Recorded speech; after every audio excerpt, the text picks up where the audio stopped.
You know, whenever one goes through a season as it's airing, there are certain shows that you just pass up entirely, and you don't really have any interest or expectations for them, only for them to come back way after the fact and completely take you by surprise, and you just end up loving it. Imouto sae Ireba Ii is one such show for me. It really gives me everything I want out of a creator narrative, and it has many parallels to otaku culture that I feel represents them quite accurately, and has just this love for it that I can respect. The biggest example of this in the series is the main character of Itsuki, who has this love for Imouto characters in fiction, and so he utilizes his job as a light novel author to communicate those feelings that he has. I think of it no differently than, say, fanfiction or fan art, wherein one is trying to find a way to communicate feelings, be they pleasant or unpleasant ones, through fictional spaces. It's just one other means of him being able to understand a part of himself. Similarly is his collection of figures in the series, which I find is another just simple way of showcasing his love for the characters, and communicating that through these objects. The show also makes itself very clear that the love for these characters is only really in fiction, and that if these little sister characters were to appear in real life, they would probably be pretty lame, all things considered. No further is this exemplified than through Haruto's own little sister.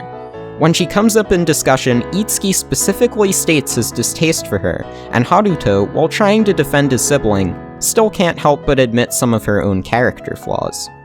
One may argue that this sister is still kind of a tropey anime character, but I feel that only further proves how uncompelling such an individual would be outside of fiction.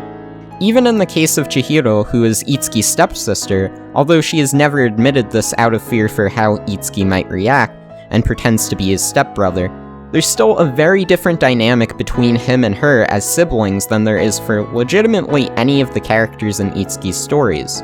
Chihiro acts very genuine, very helpful, and very supportive, dealing with a lot more of a dynamic range of emotions in the story. Be it the conflict later with their family and trying to grip with the bad blood between Itsuki and their father, or just when she's hanging out with Itsuki's friends. Whereas the characters in Itsuki's stories feel a lot more derivative of the tropes that he finds himself attached to in fiction. Now, some may look at this as a problem, and a sign of the lowbrow otaku trash that keeps pumping itself out every year. Fiction only being influenced by fiction, that's what they'd say. To some extent, though, it's very much understood within the series that the characters aren't writing works of high art. This is exemplified in a couple of different ways, the most notable one being when Haruto has an anime adaptation of his light novel, and he reads people's opinions of it on Twitter, completely breaking down.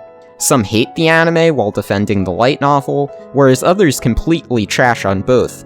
Some were willing to give the show more of a chance, others couldn't care less about it. It was a pretty accurate representation for how fan communities interact with seasonal anime online. Haruto breaking down is also showing that, in spite of these works being derivative, it doesn't mean that the creators themselves don't care about them and don't want to make it the best they can. These aren't people who want to make a quick buck, these are people who want to express a part of themselves through their writing. He put his all into this story, so it's frustrating when people don't understand his vision, and quite frankly, they don't care to, because they don't like what they watched.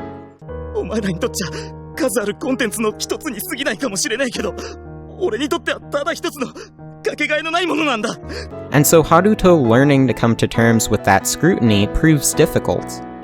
Now, this is very different from another show with a similar premise, My Sister, My Writer, which I feel completely lacks this self-awareness. Suzuka's work in that series is viewed as unquestionable genius, and if someone writes it off as trash, by the end of that arc, they too will be viewing it as some masterpiece of fiction, even though nothing in the series leads you to believe that it's any different from many of the light novels that have come out prior to that series, and even since. Even though the work itself is lowbrow, that doesn't prevent Itsuki from having a certain level of maturity to him that's rather unexpected considering his eccentric personality, to say the least. This is represented in smaller, more subtle interactions, like his knowledge on tax returns, to which Miyako even gets taken by surprise with. But no better is this exemplified than at the end of the show, where he holds off on his relationship with Nayuta so that he can make a bigger name for himself in the industry, looking out for his own career and valuing his reputation first and foremost, so that he isn't viewed simply as the husband of some famous light novel author, but rather a famous light novel author himself. Which, for someone who writes such sexually charged and admittedly juvenile works, I find this development pleasantly surprising. One of the other things I really like is that Itsuki, in spite of having strong goals and putting his all into this story, doesn't always have motivation or good work ethic. Heck, there's even this story arc where his editor has to constantly go looking for him to finish his manuscript, and even has to lock him in a room just so the darn thing will get done. It was a very relatable scene for myself, since even with the things I enjoy, there are times where I just have zero motivation at all to get it done, whether it be due to a lack of inspiration or just out of plain laziness. Even with all of this in mind, his works are still able to inspire others, Miyako in particular. Going to the same college as Itsuki, he was viewed as this weirdo that sat in a corner and nobody talked to.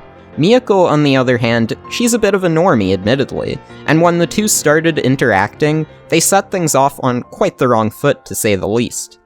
In fact, Itsuki made a lot of poor assumptions about her own character just because of how she might be viewed from a distance, rather than any actual interactions he's had with her. In spite of that, she still opened her mind to what he was writing, and as a result, was able to find inspiration through it. She proved Itsuki completely wrong about what he thought of her. It was also from hanging around him and his friends that now she's motivated to become an editor in the light novel industry, which would have never happened had she never bothered giving his work a try. In general, her open-minded nature throughout the series is stuff that a lot of people, even in the anime community, would find extremely off-putting and disgusting, I believe to be greatly commendable. While the creator narrative is definitely the part I find most compelling, there's also just this enjoyment that comes from watching the cast hang out with each other, and through these interactions, I view them more highly as both creators and as characters. The greatest example of this being the storytelling games that the characters play throughout the show. I see it actually having a similar appeal to improv-style series like Guda Guda Fairies and Himote House. Although in those series, the appeal is more so seeing the voice actors try to come up with funny jokes while also trying to not break character. Whereas here the appeal is more from seeing how the characters themselves will choose to come up with their own stories. Many times these games will lend an insight to each of the characters' own writing styles. The show itself always seems to present the characters as more than they seem at first glance. Itsuki, as I've mentioned earlier, has this maturity to him in spite of being an eccentric otaku deviant. Haruto, in spite of having a really chill, easygoing personality, is just as passionate of an otaku as Itsuki, and breaks down in the face of massive scrutiny from social media. The same environment where he was trying to build up this cheery persona all this time. Miyako, in spite of being a normie who you'd expect to be turned off from a lot of these things, is open-minded and supportive towards otaku culture, sometimes even being more invested than the other characters are, and they're the big otaku. Nayuta, in spite of being this very eccentric character, she's still a very supportive friend, as shown in that little scene where she comforts Miyako, who is breaking down in tears after what happened to Haruto's anime adaptation. Itsuki's light novel editor, Kenjiro, at first glance seems to be very hard on Itsuki, but at the end of the day it's clear that he's just trying to do what's best for him, and he even hangs out with the group sometimes. It's this difference in expectations of the characters versus who they really are that keeps the cast of the series very dynamic and easy to connect with.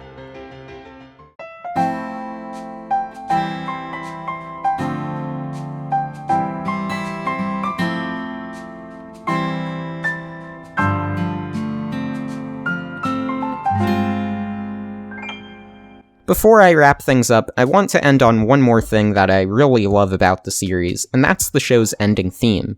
It starts out with this instrumental that feels right out of something like Animal Crossing.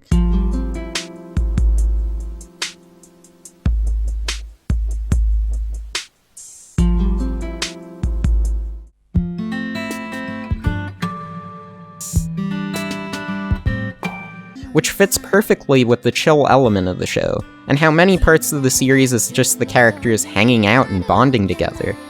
The lyrical content, on the other hand, focuses heavily on Itsuki trying to commit to his own goals, and how his experiences were able to give him the inspiration he needed. The trips he went on, the feelings he had, how the path he's taking in life isn't the one that would be viewed highly by others. The visuals also reflect this, with Itsuki chilling in his apartment alone, then looking out through the balcony to the world around him, pensive, determined, yet at the same time, relaxed. It manages to seamlessly combine the creator narrative in the series with the more chill elements in a way that's extremely inspiring to listen to, and it was definitely something I look forward to hearing at the end of every episode. To me, this show represents a lot of what being a creator is about, trying to take these feelings and inspirations you have and putting them to words, putting them to paper, putting them to art. Putting yourself and your own vision out there in spite of potential scrutiny, in spite of it probably being total trash to most people. Just doing it because you want to do it. Maybe you don't always find motivation. Maybe there are times where you just want to quit entirely. Maybe there are times where it's totally embarrassing. But you keep going regardless of those setbacks. Let this be a testament to how much the show inspired me as a creator, that I'm writing this video over a year after not actually writing anything to completion. So yeah, I liked the show quite a bit. Thank you for watching, as always. If you enjoyed this video, feel free to leave a like, feel free to subscribe, do all that good stuff. Twitter's in the description, Discord's in the description, my anime list is in the description. Heck, I'll even put AniList, Kitsu, I'll put all those in the description if you want to contact me about anything. It'd be great. So with that in mind, I'll catch you later.